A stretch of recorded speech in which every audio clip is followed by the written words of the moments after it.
সবাই কেমন আছো? ভালো আছো তো? দেখো আমি আজকে সন্ধ্যাবেলা টিফিন বানাচ্ছি সবজি দিয়ে, গাজর বিনস টিমস দিয়ে, ফুলকপি দিয়ে। সব ভাজা ভাজা হয়ে গেছে আমার। তারপরে এখানে একটু দিয়ে দেব নুন, স্বাদ মতো নুন দিয়ে দিচ্ছি।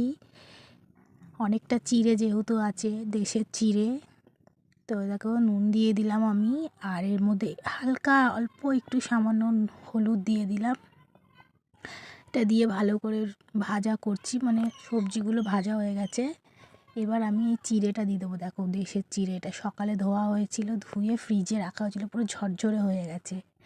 তো এটা আমি নাড়িয়ে চাড়িয়ে নিলাম, নুন হলুদটা ভালো করে মিক্স করে নিলাম।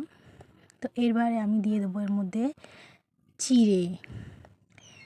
চিড়ের পোলাও হবে আজকে সন্ধ্যাবেলার টিফিন হচ্ছে চিড়ের পোলাও।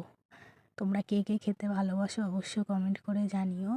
আমরা তো মাঝে সাঝেই বানিয়ে খাই, রোজ রোজ কি চা বিস্কুট খেয়ে টিফিন হয়, পেট ভরে না, তাই আজকে আমরা ভাবলাম চিড়ের পোলাও করে খাই।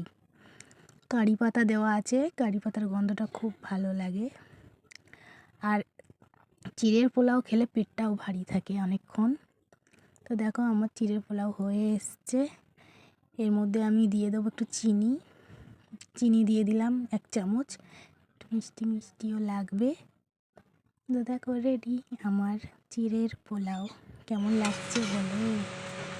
এই দেখো গরম গরম চিড়ের পোলাও, কাঁচা লঙ্কাও দিয়েছি অনেক, ঝাল ঝাল হবে। এই যে রেডি। দেখতে কত সুন্দর লাগছে তাই না বন্ধুরা? কমেন্ট করে কিন্তু জানিও কেমন বানিয়েছি আমি। তোমরা অবশ্য খেতে পারো।